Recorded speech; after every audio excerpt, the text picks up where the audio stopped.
संत रामपाल जी महाराज एक ऐसे महान संत जिन्होंने अपनी सतभक्ति, तत्व ज्ञान, करुणा और सेवा के बल पर समाज में नई मिसाल कायम की है। संत रामपाल जी महाराज की अगुवाई में उनके सभी सतलोक आश्रमों से समाज कल्याण के अद्भुत कार्यों ने समाज को सुनहरे भविष्य की एक नई उम्मीद दिखाई है।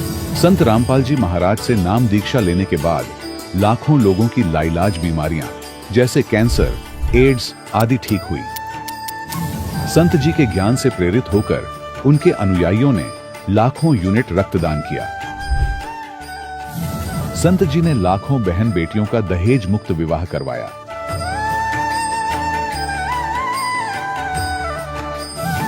संत जी ने लाखों लोगों का नशा छुड़वाया, करोड़ों उजड़े परिवार बसे। संत जी के आश्रमों में समागम के दौरान निःशुल्क नेत्र चिकित्सा, दंत चिकित्सा प्रदान की जाती है।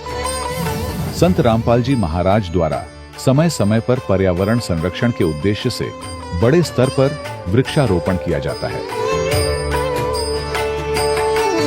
संत जी ने जरूरतमंदों को तत्काल राहत पहुंचाने के लिए एम्बुलेंस सेवा शुरू की।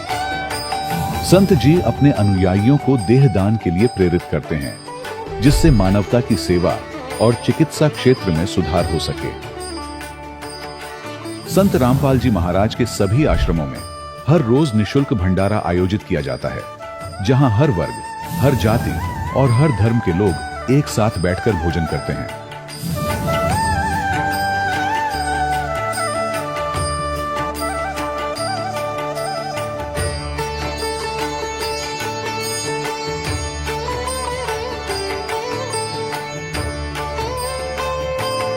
संत रामपाल जी महाराज के आश्रम में हजारों बुजुर्गों को सम्मान और प्यार के साथ जीवन जीने का अवसर मिलता है।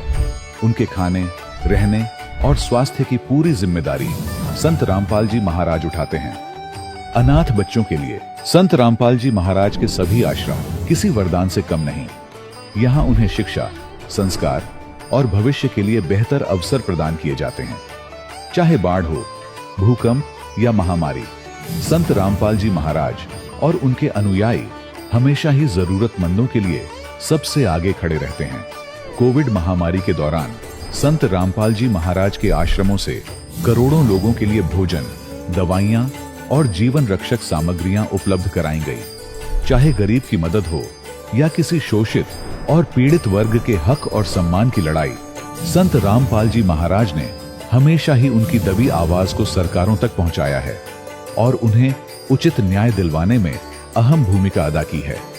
समाज में आध्यात्मिक और सामाजिक मूल्यों के प्रति जागरूकता लाने में संत रामपाल जी महाराज हर कदम पर मानवता के सच्चे सेवक साबित हुए हैं।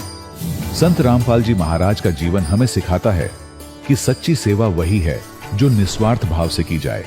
आइए हम भी इस महान सेवा के कार्य में इस महान संत से जुड़ें और संत रामपाल जी महाराज से नाम दीक्षा लेकर अपने जीवन को धन्य बनाएं।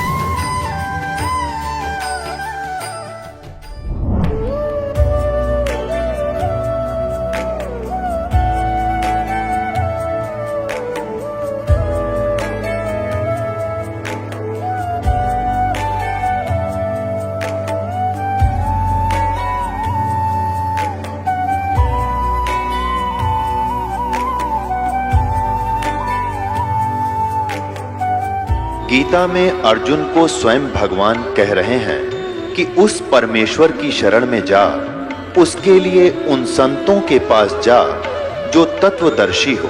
इसी प्रकार हजरत मोहम्मद को उनका अल्लाह कह रहा है कि कोई और पूर्ण परमात्मा है। उसको पाने के लिए उन तत्वदर्शी संत की तलाश कर। वो प्रभु कौन है, ये जानने के लिए कृपया अवश्य सुनिए जगत गुरु तत्वदर्शी संत रामपाल जी महाराज के अमृत वचन। सत साहिब दर्शकों, जब मनुष्य वर्षों से भक्ति साधना कर रहा हो, हर विधि विधान को अपना रहा हो और फिर भी उसे अपने जीवन में शांति नहीं मिल रही हो, तो ऐसे में उसके जहन में ये सवाल आना लाजमी होता है कि हे भगवान, मेरे यह दुख कभी खत्म होंगे या मेरे भाग्य में सिर्फ दुख ही लिखे हैं। दर्शकों, ऐसी ही कहानी थी मध्य प्रदेश के रहने वाले संतोष महोबिया जी की। संतोष जी बचपन से ही हिंदू धर्म में प्रचलित हर प्रकार की भक्ति साधना को किया करते थे, लेकिन अफसोस, इन्हें कहीं से भी कुछ हासिल नहीं हुआ। न तो इन्हें शारीरिक सुख मिला और न ही मानसिक शांति। जब कहीं से भी सुख हासिल नहीं हुआ, तब इनके जहन में भी यही सवाल आया कि क्या जो भक्ति साधना मैं कर रहा हूं वो ठीक भी है। लेकिन दर्शकों, आज संतोष जी का कहना है कि जब से मुझे संत रामपाल जी महाराज की शरण मिली है और मैंने उनके द्वारा बताई गई आदि सनातनी भक्ति को अपनाया है, तब से मेरा जीवन पूर्णतः बदल गया है। दर्शकों, आखिर संतोष जी ऐसा क्यों कह रहे हैं? आखिर संतोष महोबिया जी ने संत रामपाल जी महाराज द्वारा दी जा रही भक्ति साधना को प्रारब्ध के पाप कर्मों का नाश करने वाली भक्ति क्यों बताया है? आखिर इसके पीछे की सच्चाई क्या है? आइए सुनते हैं संतोष महोबिया जी की कहानी, उन्हीं की जुबानी।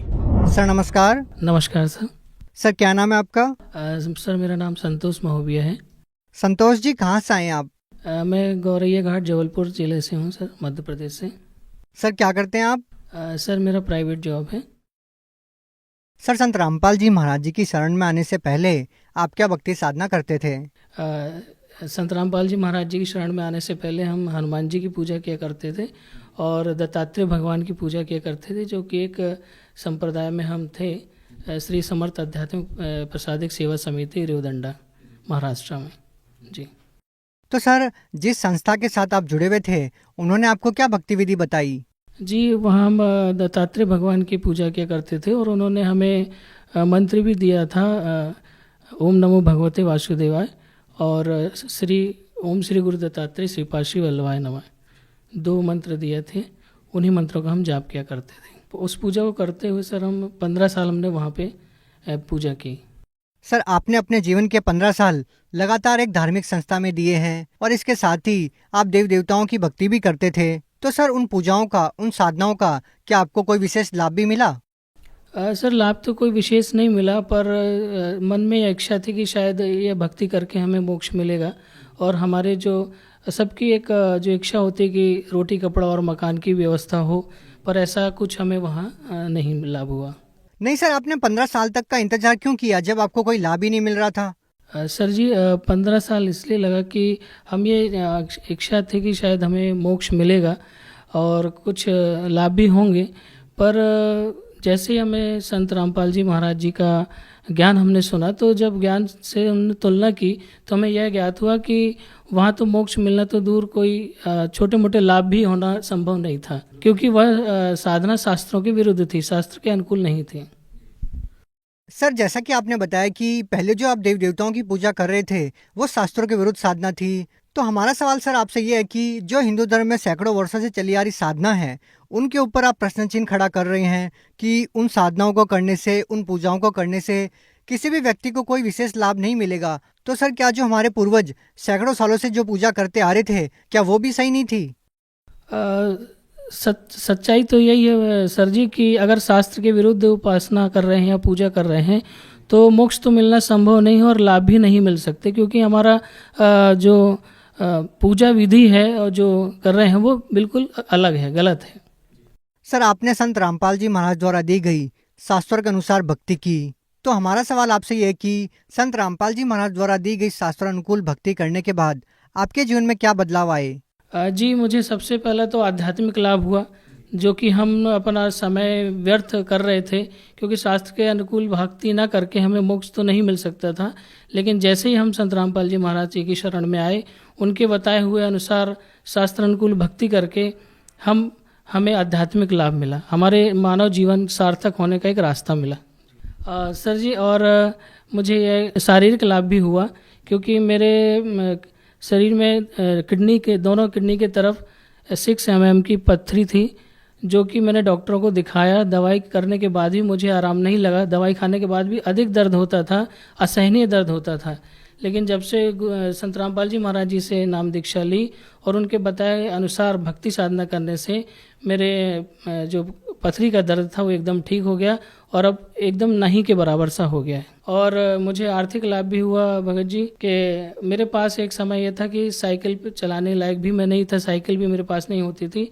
आज संत रामपाल जी महाराज जी की कृपा से मेरे पास खुद की बाइक भी है और हम एक टूटे हुए घर पे रहा करते थे, जो कि हर वर्ष बारिश में बहुत पानी भर जाता था घर में, रात हमें जागकर गुजारनी पड़ती थी। लेकिन अब संत रामपाल जी महाराज जी की कृपा से खुद का घर है, पक्का घर है और आज हम बहुत सुखी जीवन जी रहे हैं। और एक लाभ है भगत जी कि हमारे हमसे बड़े भाई साहब हैं, उनको भी शुगर की परेशानी थी और इतनी ज़्यादा थी कि उनके पैरों में जलन हुआ करती थी। रात को सोते समय उन्हें बर्फ़ लगाकर सोना पड़ता था, ठंडा बर्फ़ पैर में लगाकर सोते थे, तभी उनको आराम लगता था। ऐसी स्थिति हो गई थी कि उन्हें नागपुर ले जाने की हमारी तैयारी थी, लेकिन हमने नागपुर ले जाने से पहले संत रामपाल जी महाराज जी के चरणों में प्रार्थना लगाई और प्रार्थना लगाते ही उसी रात उन्हें आराम मिल गया और नागपुर जाना हमारा टल गया, हमें घर पर ही आराम मिल गया। सर, जैसा कि आपने बताया कि संत रामपाल जी महाराज जी से नाम दीक्षा लेने के बाद आपको बहुत सारे लाभ मिले, लेकिन सर हमारा सवाल आपसे ये है कि हिंदुस्तान में लाखों की संख्या में धर्मगुरु हैं, संत और महंत हैं, लेकिन संत रामपाल जी महाराज जी अन्य संतों से काफ़ी अलग दिखते हैं। न वो भगवा वस्त्र धारण किए होते हैं, न वो लंबी लंबी जटाएं और दाढ़ी और मूंछ रखते हैं। तो सर भगत समाज इस बात का निर्णय कैसे कर पाएगा कि कौन संत सही है और कौन संत सही नहीं है? सर जी, जहाँ तक ज्ञान की बात है तो सर आज के दिन पूरा समाज पढ़ा लिखा है और सभी समझदार हैं, ज़्यादा उन्हें समझाने का मतलब आवश्यकता नहीं है। वो संत रामपाल जी महाराज जी सभी को वेदों का ज्ञान दे रहे हैं, वेद खोलकर बता रहे हैं, शास्त्रों को खोलकर बता रहे हैं, गीता का पूरा ज्ञान दे रहे हैं। गीता में क्या वास्तविक अर्थ है वह जन जन तक पहुंचा रहे हैं। तो ज्ञान के आधार पर ही हम समझ सकते हैं कि कौन पूर्ण संत है और कौन असंत है। और बाकी जो संत हैं, धर्मगुरु हैं, वो कोई भी वेदों को, शास्त्रों को, गीता को खोलकर नहीं बताते हैं, सिर्फ दंत कथाएं, लोक कथाएं बताते हैं, और ताकि उस ज्ञान से जीव का मोक्ष होना बिल्कुल भी निश्चित नहीं है। संत रामपाल जी महाराज के पास पूर्ण ज्ञान भी है और वो हमें मोक्ष भी दिला सकते हैं और सारे शारीरिक और आर्थिक लाभ भी दे सकते हैं। सर, आप भगत समाज को क्या संदेश देना चाहते हैं? सर जी, भगत समाज को हम संदेश तो नहीं, प्रार्थना कर सकते उनसे हाथ जोड़कर कि वह संत रामपाल जी महाराज जी के ज्ञान को एक बार सुने, समझें, क्योंकि अगर हम भक्ति मोक्ष पाने के लिए कर रहे हैं, नरदेह सार्थक करने के लिए कर रहे हैं, तो हमें संत रामपाल जी महाराज का ज्ञान एक बार अवश्य सुनना चाहिए और उनके बताए हुए अनुसार उपासना भक्ति करना चाहिए ताकि हमारा मानव जीवन सार्थक हो सके। सर, आज के दिन संत रामपाल जी महाराज जी से नाम दीक्षा कैसे ली जा सकती है? सर, संत रामपाल जी महाराज जी से नाम दीक्षा लेने के लिए विभिन्न चैनलों पर उनके सत्संग आते हैं। यूट्यूब और फेसबुक के माध्यम से भी हम उन पर संपर्क सूत्र नंबर दिए गए हैं, उन पर हम संपर्क करके और अपने ही जिले में नाम दीक्षा आसानी से ले सकते हैं। जी, बहुत बहुत धन्यवाद। सत साहिब जी। दर्शकों, अभी आपने सुने संत रामपाल जी महाराज से दीक्षा प्राप्त करके सुखी हुए भक्त के अनुभव। अब देखिए जगत गुरु तत्वदर्शी संत रामपाल जी महाराज के मंगल प्रवचन। और दूसरी प्रकार की सतिथि में वो कभी भी कहीं पर भी आकर के साधु रूप में प्रकट हो जाते हैं, अच्छी आत्माओं को मिलते हैं, उनको ज्ञान देते हैं, उनको अपने से परिचित कराते हैं, जो भटक रही होती है उनकी प्यारी आत्मा। ऐसे ही एक धर्मदास नाम के महापुरुष वैश्य थे, बनिए थे और वैष्णु साधु से दीक्षित थे, विष्णु जी के पुजारी थे, विष्णु जी को इष्ट मानते थे, साथ में शंकर भगवान की भी पूजा करते थे। जैसे भी हमारे धर्म गुरुओं ने हमारे को जो ज्ञान दे रखा है, हम वैसे ही वो लगा हुआ था। और रूपदास नाम के एक वैष्णव संत से दीक्षित थे, अब उस रूपदास जी ने जैसा भी उस प्यारी आत्मा को गाइड किया वो उसी तरह समर्पित था। उसने बता रखा था रूपदास जी ने कि 68 तीर्थ करने चाहिए, चारों धामों को भी अवश्य वहां जाना चाहिए, एकादशी का व्रत करो, हरे राम हरे कृष्ण और भोलेनाथ शंकर भगवान का इसका जाप करो, ओम नमः शिवाय आदि। तो ये मंत्र जाप करता था और तीर्थ भ्रमण के लिए वो चले वहां से। जब भगवान उनको मिले उस समय लगभग 85 वर्ष की उम्र थी धर्मदास जी की। तीर्थ यात्रा पर गए हुए थे मथुरा के तालाब में। जैसा कि हमारे धर्म गुरुओं ने बता रखा था कि यहाँ श्री कृष्ण गौ चराया करते थे, इस सरोवर में नहाया करते थे, गौओं को पानी पिलाया करते थे। तो उस श्रद्धा से सभी वहां उस तीर्थ पर जाते हैं और फिर गिरिराज के चक्कर लगाते हैं। अपने आत्माओं, ये भोली आत्मा ये तो कहती हैं कि रामपाल तो हमारे देवी देवताओं को, धार्मिक तीर्थों को जो है अच्छे नहीं बताता। अब विचार करो, जिस गिरिराज यानी गोवर्धन पर्वत की आप महिमा गाते सुनाते हो, उसकी लीला क्या है। जैसे धर्मदास जी को परमात्मा मिले, फिर उनसे पूछा कि आप, ये लंबी वार्ता, समय थोड़ा है, लेकिन आज जो दास बताना चाहता है कि तीर्थों पर और इन ऐसे यादगार स्थानों पर जाने से जीव का मोक्ष नहीं और केवल पाप ही होते हैं, पुण्य नहीं। क्योंकि पुण्य तो इसलिए नहीं कि श्रीमद् भगवद गीता में वर्णन नहीं उसका, और जो शास्त्र में वर्णित साधना नहीं है, वो अध्याय नंबर 16 के गीता के मंत्र 23 में स्पष्ट ही कर दिया है कि शास्त्र विधि को त्याग कर जो मनमाना आचरण करते हैं उनको कोई लाभ नहीं होता, ना सुख होता, ना गति होती और ना ही उनको कोई सिद्धि प्राप्त होती, यूजलेस। तो धर्मदास जी को परमात्मा एक जिंदा महात्मा के रूप में मिले। पहले तो उनकी वो गीता का पाठ कर रहे थे भगवान, पहले तो तालाब में नहाए, फिर विष्णु जी की एक मूर्ति शालिग्राम था, उसको नहाया धोया, नए कपड़े पहनाए, पुराने कपड़े धो कर सुखा दिए भगवान के। फिर धूप दीप दे करके उसको जो ऐसे धूप धाप दे कर लग गया गीता का पाठ करने। परमात्मा निकट से बैठ के 20-30 फुट की दूर, 50 फुट की दूरी पे, और ध्यान से सुन रहे हैं, जैसे बहुत अच्छा लग रहा है। धर्मदास जी ने भी उस दिन एक अध्याय करा करता पाठ था, उस दिन 4-5 मोटे मोटे से 4-5 अध्याय सुना दिए। ये जान करके ये सामने बैठा एक मुसलमान हमारे धार्मिक ग्रंथ ज्ञान से कितना प्रभावित है। जब सारा कुछ सुना लिया, जब भगवान निकट आकर बैठ गए और कहा, हे महात्मा जी, मैं भटकी हुई आत्मा हूं। देखो पुण्यात्माओं, हमारे पिता ने हमारे तक पहुंचने के लिए कितना कैसे छिद्र करने पड़ते हैं, क्योंकि काल ने हमारी इतनी बुद्धि खराब कर दी इस गलत ज्ञान से, और यह झूठे सुख में इतने रंग दिए, ब्रह्मा विष्णु महेश को इष्ट मानकर इनकी पूजा में दृढ़ कर दिए।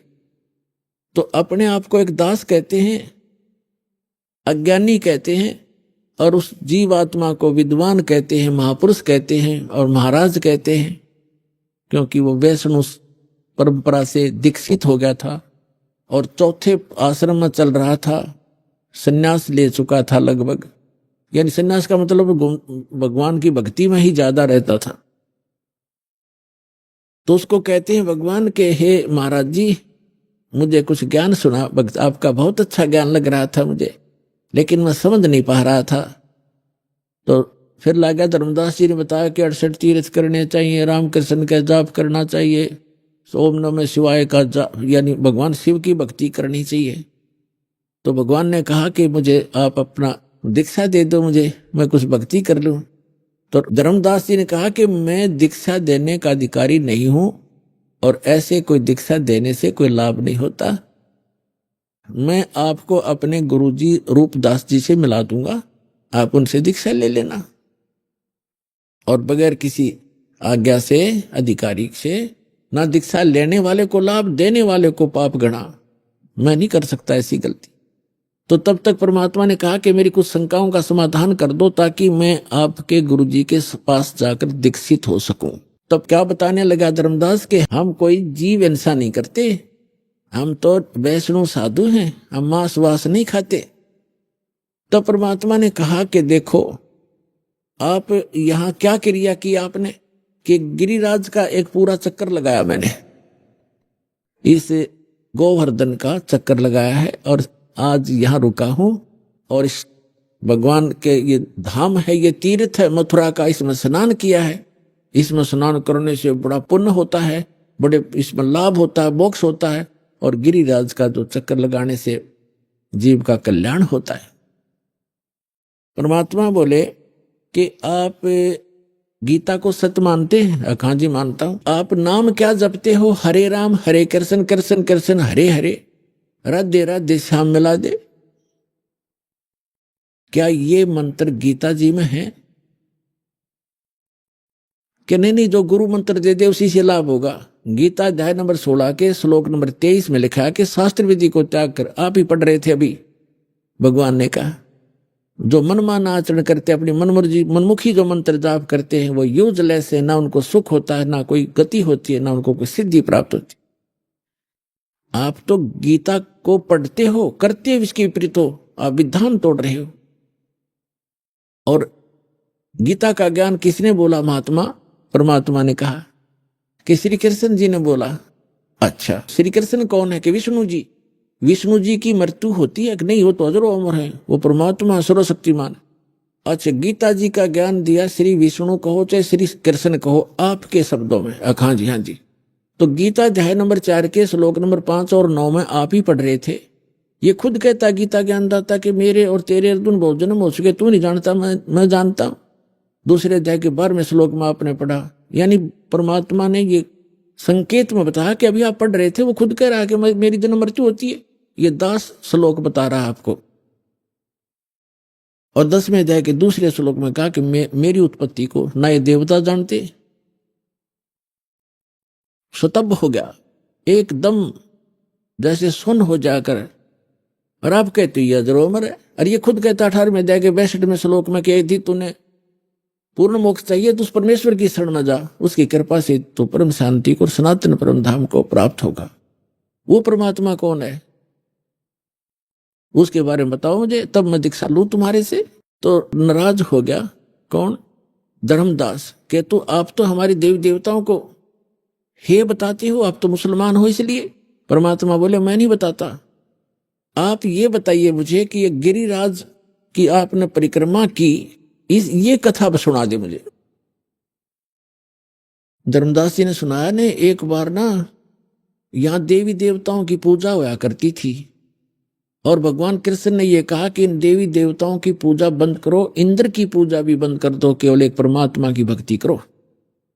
जिससे एक शुद्ध होकर के इंद्र ने इतनी जबरदस्त वर्षा कर दी, 96 करोड़ मेघमाला एकदम वर्षा दी, मूसलधार वर्षा होगी।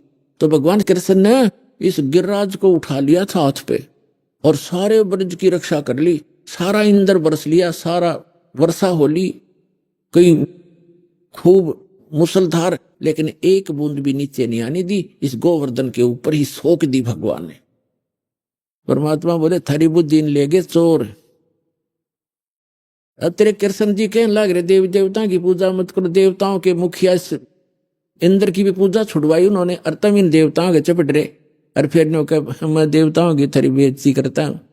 और जिस जोड़ में तू ना आया, इस महीने ने तो छोड़ कर चले गए। श्री कृष्ण द्वारका में रहा करते थे, वहां जाओ ना वहां गड्ढो तुम। अब वो द्वारका भी ना रही, वो समुद्र में डबो दी। इसलिए डबो दी थी कि यहां धक्के खाना होंगे ये बोली आत्माएं, मोक्ष होगा भक्ति से। अपने आत्माओं ये ज्ञान है, अभी तक हमने अज्ञान भर रखा था अपने अंदर। ये काफी लंबी कथा, लेकिन शॉर्ट में जो दास बताना चाहता वो इतना ही है। फिर परमात्मा ने कहा कि आप कहते हो कि मैं कोई जीव हिंसा नहीं करते, आप कहां से चल कर आए हो? कि बांधवगढ़ से आया हूं। कहां? मथुरा में। कितनी दूरी है, कितना डिस्टेंस है मथुरा और बांधवगढ़ का? धर्मदास जी ने कहा 250-300 मील होगा। कोस, पहले कोस चलती थी, यानी 850 किलोमीटर डिफरेंस है मथुरा और बांधवगढ़ का। तो परमात्मा ने कहा किस साधन से आए आप? धर्मदास जी ने कहा जिंदा महात्मा जी मैं पैदल आया हूं। तो परमात्मा ने कहा वहां से लेकर इस मथुरा तक आपने कितने जीव मार दिए, गिनती नहीं हो। मथुरा के इस तालाब में नहायर ये लोटा पानी का भर के लाए हो आप, देख इसमें कितने जीव जंतु, ये तो इस 2 लीटर पानी में इतने, और उसमें जिसमें आप मलमल कर नहा रहे थे कितने जीवों का कचूमर काट दिया धर्मदास, करोड़ों जीव मार दिए इतने, और तुम कहते हो मोक्ष होगा, तुम तो पाप के भागी होगे। पृथ्वी ऊपर पग जो धारे है, करोड़ जीव एक दिन में मारे। कहते सत्य ब्राह्मण की है हत्या, जो चौका तुम देवो नित्या। ब्राह्मण संस हत्या जो होई, जल स्नान करत हो सोई। अब जैसे आपके शास्त्रों में कहा है कि ब्रह्म हत्या का पाप बहुत भारी होता है, जीव हिंसा ब्रह्म का होता है, वैसे भक्त को मारा जाए और जीव हिंसा होती है। तो कहते एक जो तुम ये खाना बनाने से पहले मिट्टी और गोबर से वो स्थान लिपा जाता था, और कहते हैं आपने जो ये चौका लिपा है जहां रोटी बनानी थी, इतने पोर्शन में 1 करोड़ जीव मार दिए। कहते हैं कि पृथ्वी ऊपर पग जो धारे, करोड़ जीव एक दिन में मारे। जैसे आप सारा दिन घूमते फिरते हो, एक दिन में आप करोड़ों जीवों को नाश मार डालते हो। और कहते हैं सत्य ब्राह्मण की है हत्या, जो चौका तुम देवो नित्या। जो नित्य तुम लिपा पोती करते हो, इसमें सत्य ब्राह्मण जैसी जीव हिंसा हो जाती है। और ब्राह्मण सेंस हत्या जो होई, जल स्नान करत हो सोई। इस तालाब में नहाते हो ना, इसमें इतने जीव मर जाते हैं, 1000 ब्रह्म हत्या का पाप तुम्हें लगता है। हरी भांति पृथ्वी के रंगा, अंत कोट जीव उड़े पतंगा। खान पान में दमन प्राणी, कैसे पाओ मोक्ष निशानी।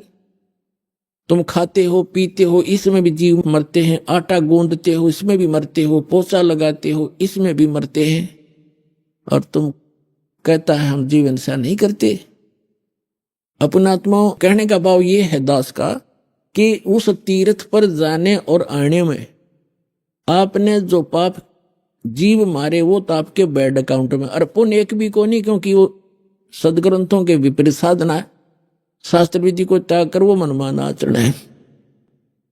तो यहां आपके मन में ये शंका आवेगी। आज का जो सत्संग है, ये कंसेप्ट चल रहा है कि तीर्थ क्या है, ये अमर धाम वैष्णो देवी आदि कैसे बने, ये क्लियर हो गया। एक दूसरा ये था कि भगवान के दर्शन से नहीं मंत्र से मोक्ष होगा। जैसे भगवान, जैसे आप श्री कृष्ण जी, श्री विष्णु जी और श्री भगवान शंकर जी को भगवान मानते हो, जैसे पार्वती से ज्यादा दर्शन शिव के कोई नहीं कर सकता। वह तो उसकी धर्मपत्नी थी, अर्धांगिनी थी, सबसे ज्यादा दर्शन वो एक करया करती, लेकिन मोक्ष नहीं था। उस मंत्र से मोक्ष हुआ। भगवान खुद वो परम अक्षर ब्रह्म 120 वर्ष तक भारतवर्ष की पृथ्वी पर काशी के अंदर रहकर चले गए, और करोड़ों व्यक्तियों ने दर्शन करे, लाखों ने। मोक्ष नहीं हुआ क्योंकि उनको वो मंत्र प्राप्त नहीं हुआ, उस योग्य वो हुए नहीं कि जिससे वो मंत्र प्राप्त कर लेते, जिससे मोक्ष होना था। तो वो मंत्र और वो समय अब आ गया पुण्यात्माओं। अब ये वो कलयुग का धन है आपके माता पिता जिनसे आपका जन्म हुआ, ऐसे समय में जो परमात्मा ने पूर्व निर्धारित किया हुआ था। अब वो समय आ गया है, वो कंप्लीट कोर्स आपको प्राप्त होगा और इस मंत्र से मोक्ष होगा जो आज दास के पास उपलब्ध है। इसको प्राप्त करो और अपना कल्याण करो। पूर्ण ब्रह्म, सारी सृष्टि के रचनहार कबीर परमेश्वर जी, ये हम सभी आत्माओं के जनक हैं, हम सब के पिता हैं। वो परमात्मा हमारे हितैषी हैं। वो स्वयं ही यहाँ आकर के हमें जानकारी देते हैं कि तुम सभी आत्माएं यहाँ के रहने वाले नहीं हो। ये स्थान आपका निज स्थान नहीं है। आप इस अस्थायी सटे को परमानेंट सटे मान चुके हो, जबकि आपको ये पता भी है कि यहाँ ना कोई रहा और ना कोई रहेगा। उसके पश्चात भी आपको चिंता नहीं। इसके विषय में परमात्मा कहते हैं, कबीर ये माया अटपटी, सब गट आण अड़ी, किस किस को समझाऊं या कुए भांग पड़ी। इस झूठे सुख को सुख कहे ये मान रहा मनमोद। ये सकल चबीना काल का कुछ मुख में कुछ गोद। पृथ्वीपति चकवे गए जिनके चक्कर चलंत। रावण सरीखे कौन गिने ऐसे गए अनंत। परमात्मा हमें याद दिलाते हैं कबीर परमेश्वर जी के आप जिस लोक में रह रहे हो ये लोक ठीक नहीं है। यहां पर आप कोठी बंगले बनाने में, कार और अन्य संपत्ति की व्यवस्था करने में पूरा मानव जीवन लगा देते हो और उस दौरान आपके साथ ना जाने कितनी घटनाएं घट जाती हैं, कितनी आपदाओं का सामना आपको करना पड़ता है। किसी का पुत्र मर जाता है, किसी की पुत्री विधवा हो जाती है, किसी को किसी व्यवसाय में घाटा होने से टेंशन का सामना करना पड़ता है। कोई भी प्राणी इस 21 ब्रह्मांड के जो काल का लोक है इसमें कोई सुख ही नहीं है और कोई स्थायी नहीं है। परमात्मा से परिचित जो महापुरुष हुए हैं उन्होंने और स्वयं परमेश्वर कबीर जी ने आकर के यहाँ की वास्तविकता हमें बताने की चेष्टा की है, लेकिन हम अज्ञान से इतने परिपूर्ण हो चुके थे कि हमने परमात्मा के उस ज्ञान को स्वीकारा नहीं। अब दया करी है परमात्मा ने आप जी को पहले शिक्षित किया। नहीं, आप पिछला इतिहास देख सकते हो, किसी भी युग में कोई प्रजा शिक्षित नहीं होती थी, केवल एक ब्राह्मण वर्ग होता था जो शिक्षा ग्रहण किया करता था और सदग्रंथों को जानने के लिए ही वो शिक्षा ग्रहण किया करते थे। संस्कृत भाषा ही मूल थी और अन्य प्रजा उन अपने धार्मिक गुरुओं से अध्यात्म ज्ञान सुनकर अपना जीवन निर्वाह किया करते थे।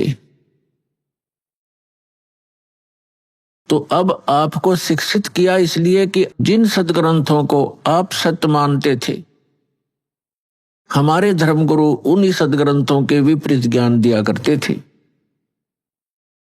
उसको कहते हैं शास्त्र विधि त्याग कर मनमाना आचरण, यानी शास्त्र के विरुद्ध ज्ञान और शास्त्र के विरुद्ध ही साधना हो, वो साधना व्यर्थ होती है।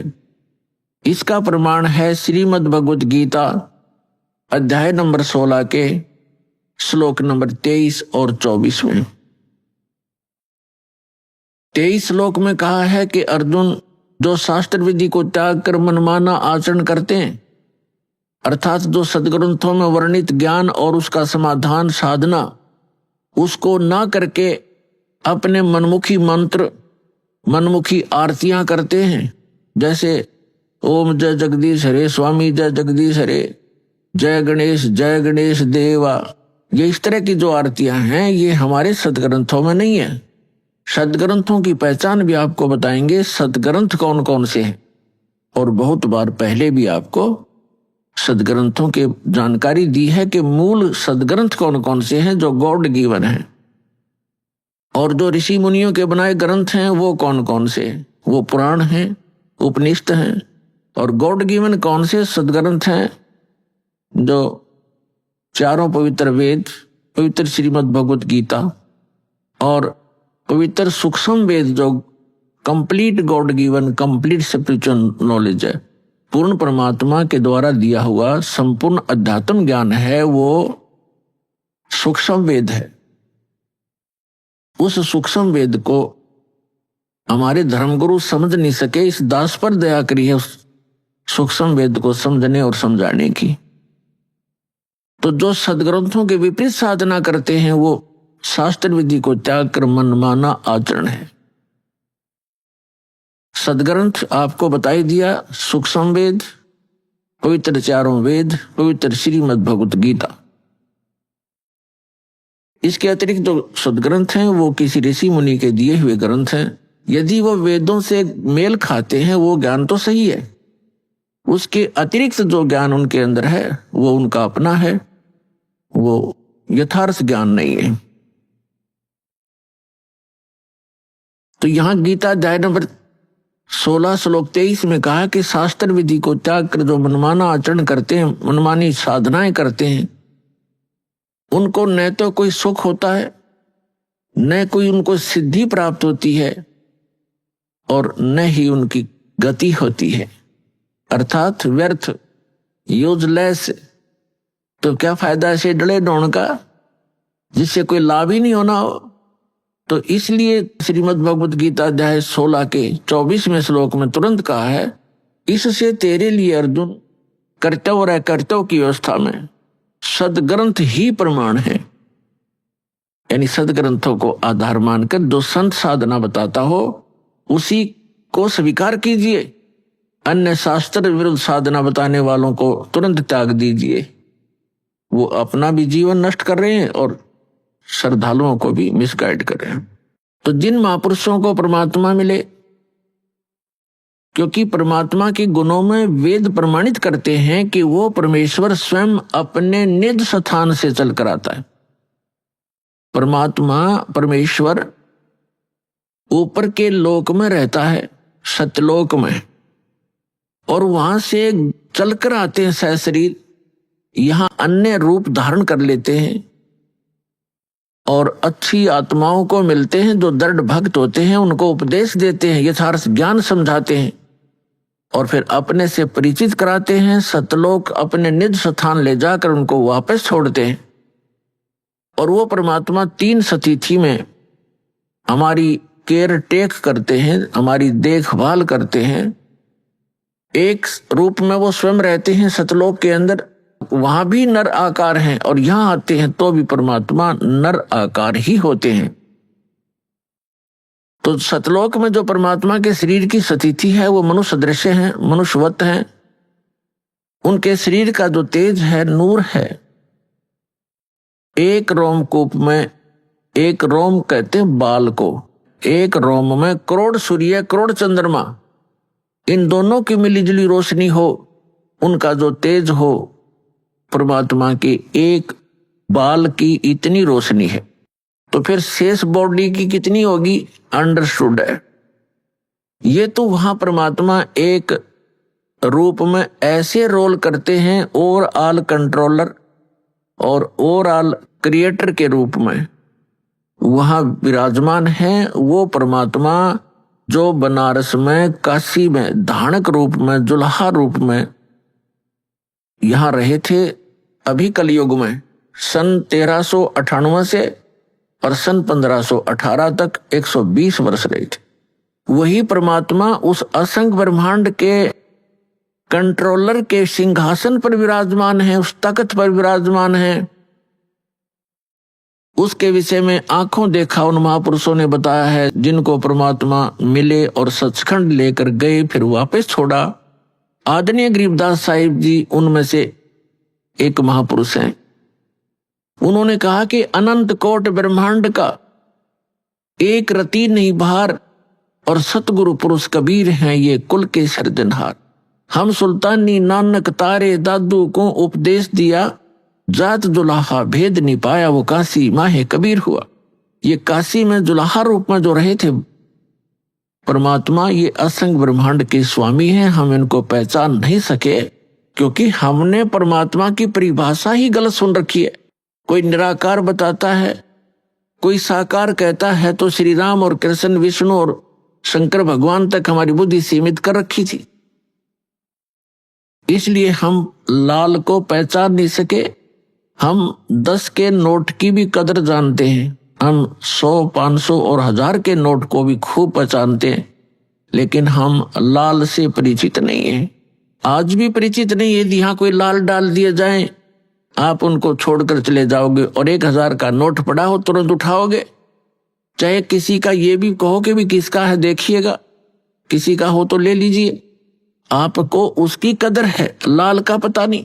तो ये लाल है परमपिता परमात्मा कबीर जी, जो सारी सृष्टि के रचनहार और सतपुरुष कहलाते हैं, जिसको गीता अध्याय नंबर 8 के श्लोक नंबर 3 में परम अक्षर ब्रह्म कहा है।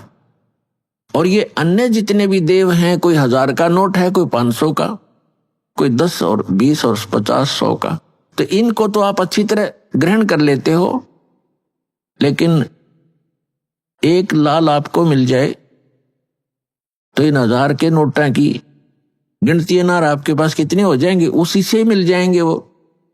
तो इस प्रकार परमात्मा कबीर जी वो लाल हैं जिनको हम पहचान नहीं सके, क्योंकि वो हमारे व्यवहार में नहीं थे। और हम पहचान नहीं सके तो अपनी पहचान कराने के लिए परमात्मा स्वयं आए और अच्छी आत्माओं को मिले, जो दृढ़ भक्त पुण्य आत्माएं थी।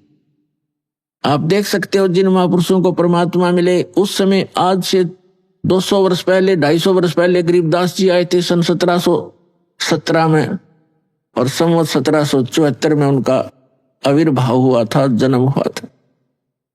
और सन 1717 आज सन 2013, 300 वर्ष पहले, और 300 वर्ष पहले उनको परमात्मा मिले। पहले वो हमारे जैसे पुजारी थे, श्री राम, श्री कृष्ण, विष्णु और शंकर भगवान, माता मसानियों के। और जब उन्होंने परमात्मा को देखा, सतलोक देखा, जहां हम रहा करते वो स्थान देखे और वहां की जो सुख देखे, फिर आकर उनको वापस छोड़ा, तो फिर वो इतने दृढ़ हो गए, पूरा समाज एक तरफ। तो ऐसे दृढ़ भक्तों को परमात्मा मिलते हैं। अभी आपने सुने संत रामपाल जी महाराज के मंगल प्रवचन। आइए अब सुनते हैं संत रामपाल जी महाराज से नाम दीक्षा लेकर सतभक्ति करके अद्भुत लाभ प्राप्त करने वाले अनुयायी के विचार। दर्शकों, कभी कभी मनुष्य के जीवन में ऐसा मोड़ आ जाता है जहां हर तरफ सिर्फ अंधेरा ही अंधेरा नजर आता है। मनुष्य पूरी श्रद्धा से भक्ति करता है, हर व्रत, हर पूजा पाठ, हर तीर्थ यात्रा करता है, लेकिन उसके बाद भी उसे सुख शांति नहीं मिलती। तब वो खुद को बेबस महसूस करता है। दर्शकों, ऐसी ही कहानी थी अमृतसर पंजाब के रहने वाले सुधीर जी की। सुधीर जी ने अपने जीवन में हर वो भक्ति साधना अपनाई जिसे हिंदू धर्म में सुखदायी और मोक्षदायक बताया जाता है, लेकिन फिर भी इनके जीवन में इन्हें सुख की प्राप्ति नहीं हुई। लेकिन दर्शकों, आज सुधीर जी का कहना है कि जब से मैं संत रामपाल जी महाराज की शरण में आया हूं और मैंने हिंदू धर्म में प्रचलित शास्त्र विरुद्ध साधना को त्याग कर संत रामपाल जी महाराज द्वारा बताई गई आदि सनातनी भक्ति को अपनाया है, तब से मेरे जीवन के सारे दुख गायब हो गए हैं और मुझे सच्चे सुख और शांति की प्राप्ति हुई है। दर्शकों, आखिर सुधीर जी हिंदू धर्म में प्रचलित साधना को शास्त्र विरुद्ध क्यों बता रहे हैं? आखिर इसके पीछे की सच्चाई क्या है? सुनते हैं सुधीर जी की कहानी, उन्हीं की जुबानी। नमस्कार जी। नमस्कार सर। सर, क्या नाम है आपका? मेरा नाम सुधीर दास है जी। सुधीर जी, आप कहाँ के रहने वाले हैं? मैं जी अमृतसर के रहने वाला हूँ जी। सुधीर जी, संत रामपाल जी महाराज से नाम दीक्षा आपने कब ली? सर, मैंने रामपाल जी महाराज से नाम दीक्षा 2015 में ली थी जी। सर, संत रामपाल जी महाराज से नाम दीक्षा लेने से पहले क्या आप कोई भक्ति साधना भी करते थे? हाँ जी, मतलब बहुत भक्ति साधना करते थे। हनुमान जी की पूजा, दुर्गा माता की, काली माता की, मेन मैं काली माता जी की पूजा करता था जी। खून चढ़ाता था अपना हाथ काट के, और लड्डू प्रसाद, हलवा प्रसाद, ऐसे वीरवार, शनिवार को मैंने, मंगलवार को मैंने ऐसे करना और उनकी ऐसे करके साधना अपनी करते जाना। पापा मेरे FCI इंस्पेक्टर थे, घर में कोई कमी नहीं थी। मैंने बड़ा मंदिर बना रखता, सोने चांदी की माता के छतर, बर्तन, और ऐसे उनसे उनको माता को भोग लगाता था जी। और उसी से बस चलता जा रहा। जैसे शुक्रवार का व्रत करना, मंगलवार के हनुमान जी के व्रत करना, शनिवार के शनिदेव जी के व्रत करना, नंगे पैर वैष्णो देवी जाना, पटियाले काली माता के उधर मत्था टेकने के लिए जाना। तो सर, जैसे आपके अनुसार जो आप बता रहे हैं, तो आप बहुत ज़्यादा कठोर भक्ति साधनाएं करते थे। तो क्या इन सब भक्ति साधनाओं को करने से आपको लाभ भी प्राप्त हो रहे थे? लाभ तो क्या हो रहे थे जी, घर में मम्मी दिक्कत है, जैसे घर में हर साल डेथ हो जानी, तो कुछ नहीं समझ में आ रहा था हो क्या रहा हमारे साथ। पापा और 5 भाई थे, हर साल उनकी डेथ होते होते घर में बंदे तो घर में रहे नहीं, हम सब बच्चे ही रह गए। अब करें क्या? बस जैसे साधना मिली थी, घर में कर रहे थे, वैसे मैं करता रहा। और स्टडी करते रहना, भी कहीं ना कहीं अच्छी जॉब मिल जाएगी, सब कुछ ऐसे चलता रहेगा, पर ऐसा कुछ भी नहीं था, दिखते ही थी। तो सर, जैसे आप बता रहे हैं कि आपने पहले जो भक्ति साधनाएं की, उनसे आपको लाभ तो नहीं हो रहा था, मोते ही मोते हर साल आपके परिवार में हो रही थी। तो फिर संत रामपाल जी महाराज की जानकारी आपको कैसे हुई? सर इन परेशानियों में ना जी करते करते एक मेरा फ्रेंड था अबोर में, उसका नाम केदारनाथ जी था। तो उन्होंने ना एक न्यूज़पेपर में देखा था कुछ ऐड संत रामपाल जी महाराज की। उन्होंने उस पे लिखा हुआ था भी फ्री बुक मंगाने के लिए, परमात्मा की जानकारी के लिए, परमात्मा कौन है, कहाँ रहता है, कैसे मिलता है। तो वैसे उन्होंने मंगवाई थी बुक। तो मैं उनके पास, जैसे मैं उस टाइम बीएड कर रहा था, तो मैं उनके पास गया।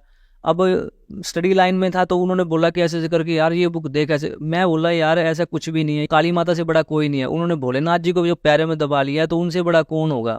उन्होंने बोला भाई ऐसा कुछ नहीं है, तू एक बार ये बुक पढ़ के देख ले, तेरे को पता लग जाएगा। उन्होंने काफ़ी समझाया। मैं कहा नहीं नहीं, मेरे को यार समझ से मेरे बाहर है, तू अपना कर, मैं अपना कर रहा हूँ। पर कहीं ना कहीं मेरे मन में, जैसे उन्होंने बताया था यार सृष्टि रचयिता कोई और है, उसको एक तू समझ, इसको एक देख इसको बुक को। तो मैंने एक बार बुक पढ़ा, उसमें कुछ मेरे को समझ में नहीं आया सृष्टि रचना के बारे में, जैसे लगा कोई फिल्म स्टोरी ऐसे कुछ करके। पर धीरे धीरे जैसे उसमें लिखा हुआ था ना, मोबाइल मेरे पास है, तो मैंने जो संत रामपाल जी महाराज ने उसके अंदर लिखा हुआ था गीता की, बाइबल की, गुरु ग्रंथ साहिब की, इनकी जो कोटेशनें कुछ थी वो पेज नंबर तक दिए हुए थे उसमें।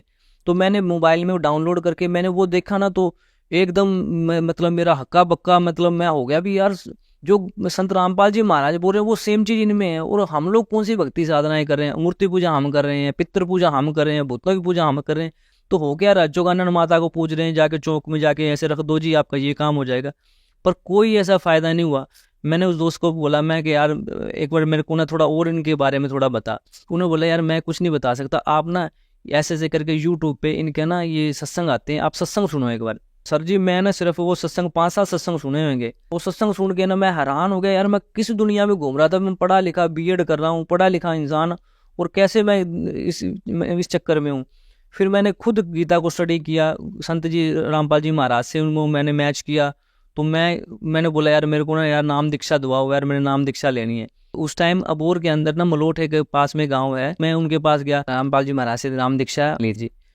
तो सर जैसे आपने बताया कि आपको जब संत रामपाल जी महाराज के ज्ञान की जानकारी हुई तो आपके रोंगटे खड़े हो गए और आपको विश्वास नहीं हुआ कि कोई काली माता से भी बड़ा भगवान है। तो जैसा कि आपने संत रामपाल जी महाराज के ज्ञान से ये जानकारी प्राप्त की कि काली माता से भी बड़ा कोई भगवान है और संत रामपाल जी का जो ज्ञान है वो सर्वश्रेष्ठ है, तो क्या उसके बाद जब संत रामपाल जी से नाम दीक्षा ली तो आपको कोई लाभ भी प्राप्त हुए? इतने लाभ हुए हैं बताते बताते मुंह का पानी सूख जाए। जो मेन है ना, मैं वही बताना चाहता हूँ। इच्छा थी कि घर में मेरी लड़की हो, मेरी बेटी हो। तो मैंने परमात्मा को अरदास लगाई मन में ही, मैं परमात्मा मतलब इस बार ना मेरे को बेटी चाहिए, लड़की चाहिए मेरे को, भी बेटा हो गया और बेटी चाहिए मेरे को। और परमात्मा ने दया करी, मेरे को बेटी मिली। बेटी हुई तो उनको ना होते ही सांस की प्रॉब्लम थी, मतलब होते ही ना उसको सांस मतलब 1 सेकंड में 3 बार बहुत स्पीड से ले रही थी सांस। डॉक्टरों को दिखाया, 3 दिन तक उनको कोई समझ में नहीं आया भी क्या हो क्या रहा, कहते इसके लंग्स सूख जाएंगे। उन्होंने दूसरे हॉस्पिटल में भेज दिया। उन्होंने बोला वहाँ पे वेंटिलेटर, आप वहाँ पे लेके जाओ। मैं उधर लेके गया, उधर से भी उनको नहीं समझ में आया। कहते हमारे अमृतसर में केडी हॉस्पिटल है, उसमें उन्होंने रेफर कर दिया कि जी इससे अलावा आप और कोई नहीं, बस सिर्फ वही है। तो उनको मैंने वहाँ पे एडमिट करा दिया। अब उनको भी समझ में नहीं आ रहा, अब 3 दिन होने को आ गया, मैं परेशान। 1 दिन का 20,000 रुपया वहाँ पे खर्चा था। तो उस दिन वो डॉक्टर कहता भी, मैं कुछ समझ में मतलब आता तो बताऊँ, तो कहता देखो हम कोशिश कर रहे हैं। अब मैं परेशान, अब मैं एक हमारे ना भगत थे बंटी भगत जी, उन्होंने मेरे को बोला अपना गुरु जी को अरदास लगाओ संत रामपाल जी महाराज को, भी वो बताएंगे इसका क्या है। मैंने गुरु जी को उस नंबर पे जो दिया हुआ था उस पर मैंने अरदास लगाई गुरु जी को, भी गुरु जी ऐसे ऐसे करके बात है, बेटी हुई ऐसे करके। गुरु जी का उधर से फ़ोन आया, मैसेज आया कि बेटा वो तेरी बेटी है, तेरे पास ही रहेगी। वो काल तो चाहता है इसके सांस जल्दी पूरे करके है ना यहाँ से इसको ले जाऊँ, पर परमात्मा ने दया करी, उधर उसको जानकारी नहीं थी, एडमिट करा दिया मैंने उनको। तो मैं ना डेली ना गुड़िया की फ़ोटो करके या ऐसे करके वीडियो बना के घर पे भगतमती को भेजता था, भी चलो इस मोबाइल को लेकर भगतमती देख लेगी मेरी कि वो खुश होगी, बेटी अभी ठीक है।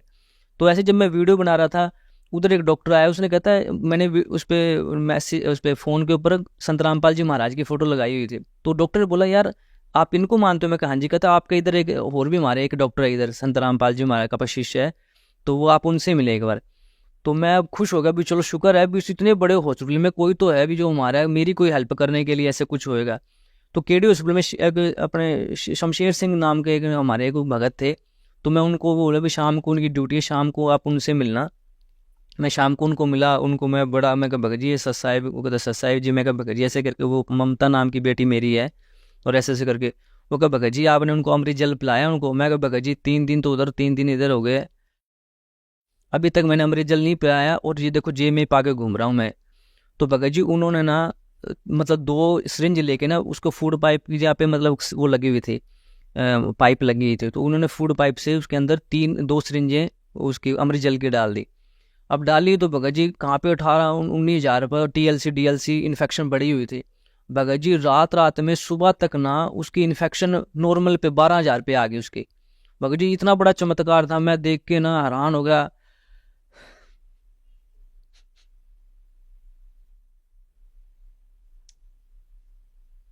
भगत जी डॉक्टरों को जिसके समझ नहीं आ रहा भी हो क्या रहा है। पेशे से मैं भी थेरेपिस्ट हूँ, MD हूँ अल्टरनेटिव मेडिसिन में, भी इतना बड़ा चमत्कार रात में इतना कैसे हो गया सिर्फ अमृत जल पे आने से। भगत जी ये मेरा सबसे बड़ा चमत्कार ये था परमात्मा का, जो मैंने मांगा मेरे परमात्मा ने वो मेरे को दे दिया भगत जी। तो फिर जब उसका TLC DLC भगत जी बिल्कुल ठीक हो गई, उसके बाद डॉक्टर हैरान, डॉक्टर कहें यार ये क्या अभी रात में ऐसा कुछ क्या। तो मैंने शमशेर भगत जी को बोला भगत जी देखो मालिक, वो कहता है यार तू मेरे को पहले बोलता तो पहले इसको। मैं कहा भगत जी मैं डर रहा था भी TLC DLC बढ़ा हुआ है, कभी इन्फेक्शन ना इसको ज़्यादा हो जाए, दिक्कत ना बन जाए, बेटी को कोई दिक्कत ना हो जाए। तो भगत जी उस दिन से ना मतलब उसको ठीक होती गई वो। उसके बाद फिर 10 दिन के बाद हमें उसको वहाँ से छुट्टी मिली, घर पे आए। अब वो बेटी मेरी 6 साल की हो गई है, भागी दौड़ी घूमती है। अब उसको भी मैंने नाम दीक्षा दवा दी है, बेटे को भी नाम दीक्षा। 3 साल के बाद संत रामपाल जी महाराज बच्चों को दीक्षा दे देते हैं, तो मैंने दोनों बच्चों को 3 साल होने के बाद उनको नाम दीक्षा दवा दी, प्रथम मंत्र दवा दिया। अब पढ़ाई में बढ़िया हैं, अच्छे से अपने खाते पीते बढ़िया रहते हैं भगत जी, मान ली कितनी बड़ी दया रही है। उसके अलावा भगत जी लाभ क्या हुआ, अमृतसर में आए तो मैं किराए के मकान में रहता था, तो इच्छा थी कि चलो अपना इधर कोई बनाए। तो परमात्मा से मैंने अरदास ली संत रामपाल जी महाराज मन में ही कि मालिक एक छोटा सा मेरे को भी एक यहाँ पे रहने के लिए, सिर ढकने के लिए एक छोटा सा मिल जाए वो। तो भगत जी एक छोटा सा मकान बना लिया। तो फिर भी कुछ था भी, मतलब एक कमरा था, उसमें कोई आता था बड़ी दिक्कत होती थी भी कैसे बैठेंगे, कैसे बैठना उठना होएगा। तो मैंने संत रामपाल जी महाराज को मन में फिर एक अरदास लगाई भी मालिक भी मेरा एक छोटा सा मतलब मकान है, थोड़ा बड़ा हो जाए। तो अभी 2019 में परमात्मा ने दया करी भगत जी 150 गज का मालिक ने प्लाट दवाया। जो परिवार में पहले भगत जी जो डेथ हो रही थी बार हर साल भगत जी, अब उनमें अब कोई डेथ नहीं है, सब बढ़िया अच्छे तरीके से चल रहा है भगत जी। और जब से संत रामपाल जी महाराज से नाम दीक्षा ली है तब से भक्ति साधना करते हुए घर में सब कुछ मौज लगी है भगत जी, किसी तरह की सर कोई दिक्कत कोई परेशानी नहीं है। काम काज में फुल अच्छा, बहुत बढ़िया, घर परिवार में रिश्तेदारी में सब अच्छे तरीके से रह रहे हैं जी। एक बार की बात है सर, मेरे को ना किडनी में स्टोन थी, तो अचानक दर्द हो गया रात के टाइम। तो रात के टाइम किडनी में दर्द हो गया। अब मैं देखूँ भी क्या करना चाहिए, अब दिमाग एकदम काल मतलब जाने नहीं देता परमात्मा की तरफ। तो मैं सोचूं मैं क्या करूँ, मेडिसिन ले लेता हूँ मैं। अब मेडिसिन ली तब भी उससे भी कोई आराम नहीं। तो फिर करते दिमाग भगतमती ने बोला कि आप ऐसे करें कि एक बार गुरुजी को आप अरदास लगाएं और करके देखो। मैं गुरुजी के आगे दंडवत करके रोता हुआ मैंने परमात्मा को बोला मालिक मेरे दर्द बहुत ज़्यादा बढ़ गई है, अब क्या कैसे करूँ कैसे नहीं, रात का टाइम है, कहाँ जाऊँ कहाँ नहीं जाऊँ। भगत जी विश्वास नहीं करोगे, उसी टाइम भगत जी दर्द मेरा ठीक हो गया भगत जी। एक सबसे बड़ा लाभ ये हुआ कि मम्मी में ना हार्ट के पेशेंट थे, तो उनको हार्ट की दिक्कत से उनकी डेथ हो गई।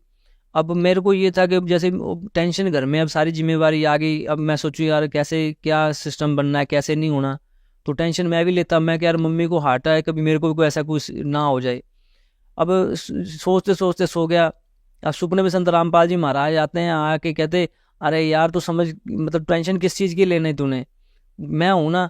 कहता ये ले तू मेरा दिल तू रख ले और तेरा दिल मेरे को दे दे।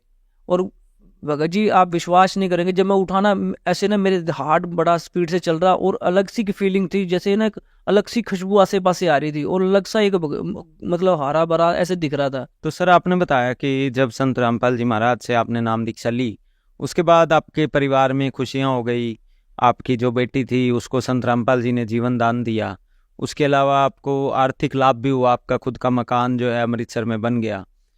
और भी अनेकों लाभ आपको संत रामपाल जी से नाम दीक्षा लेने के बाद हुए। तो जो श्रद्धालु आज आपको सुन रहे हैं, आप उन्हें क्या संदेश देना चाहेंगे? मैं सबसे प्रार्थना करता हूँ जी, पढ़ा लिखा समाज है, वेद शास्त्र हमारे पास हैं, ठीक है। जो साधना संत रामपाल जी बता रहे हैं ना, ये इससे ऊपर कोई भक्ति साधना कोई है ही नहीं, ठीक है ना। अगर आपने सतलोक में जाना है, अपने जन्म मरण से छुटकारा पाना है, संत रामपाल जी की शरण में आए और नाम दीक्षा लें और अपना मोक्ष कराएं। सर, संत रामपाल जी महाराज से नाम दीक्षा कैसे ले सकते? संत रामपाल जी महाराज के बहुत सारे चैनलों पे सत्संग आ रहे हैं, उनके नीचे फ़ोन नंबर दिए होते हैं, आप उस पर कॉन्टैक्ट करके वहाँ से अपने जो भी नज़दीकी आपका सेंटर है वहाँ से आप पता करके आप नाम दीक्षा ले सकते हैं। धन्यवाद सर। सत साहिब जी। संत रामपाल जी महाराज एक ऐसे महान संत जिन्होंने अपनी सतभक्ति, तत्व ज्ञान, करुणा और सेवा के बल पर समाज में नई मिसाल कायम की है।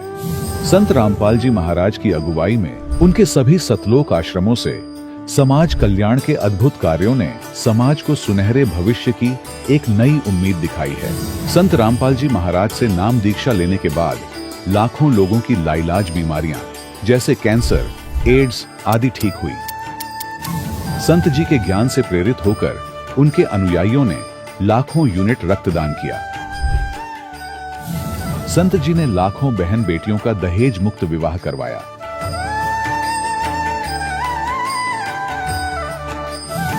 संत जी ने लाखों लोगों का नशा छुड़वाया, करोड़ों उजड़े परिवार बसे। संत जी के आश्रमों में समागम के दौरान निःशुल्क नेत्र चिकित्सा, दंत चिकित्सा प्रदान की जाती है। संत रामपाल जी महाराज द्वारा समय समय पर पर्यावरण संरक्षण के उद्देश्य से बड़े स्तर पर वृक्षारोपण किया जाता है। संत जी ने जरूरतमंदों को तत्काल राहत पहुंचाने के लिए एम्बुलेंस सेवा शुरू की। संत जी अपने अनुयायियों को देहदान के लिए प्रेरित करते हैं, जिससे मानवता की सेवा और चिकित्सा क्षेत्र में सुधार हो सके। संत रामपाल जी महाराज के सभी आश्रमों में हर रोज निशुल्क भंडारा आयोजित किया जाता है, जहां हर वर्ग, हर जाति और हर धर्म के लोग एक साथ बैठकर भोजन करते हैं।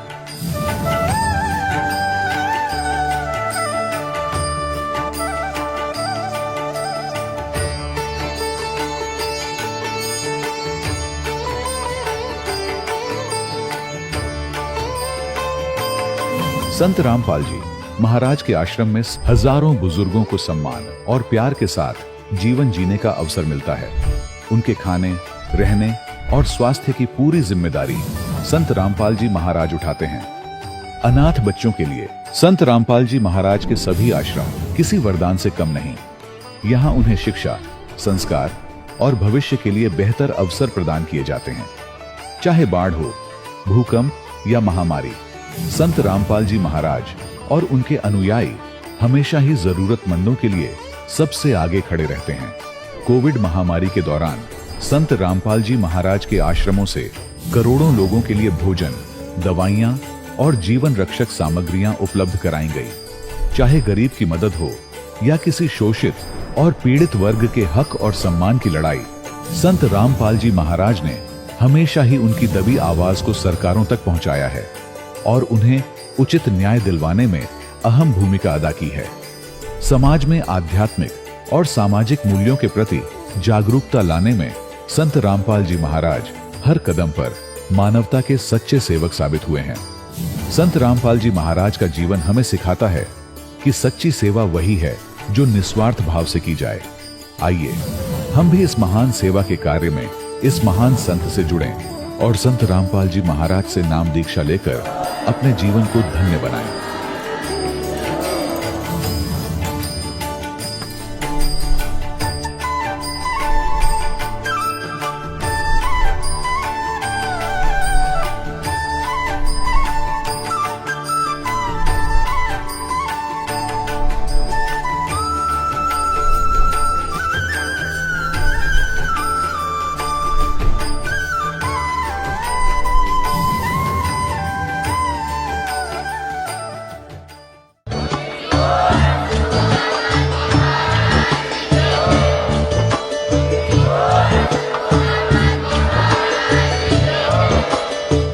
सुन रहे थे जगत गुरु तत्वदर्शी संत रामपाल जी महाराज जी के मंगल प्रवचन। अधिक जानकारी के लिए विजिट कीजिए हमारी वेबसाइट www.jagatgururampalji.org। संत रामपाल जी महाराज जी के शुभ आशीर्वाद से पूरे विश्व भर में 500 से भी ज्यादा नाम दीक्षा केंद्र हैं, जिन पर संत रामपाल जी महाराज जी द्वारा ऑनलाइन निशुल्क नाम दीक्षा दी जा रही है। अपने नजदीकी नाम दीक्षा केंद्र का पता करने के लिए संपर्क करें 8222880541।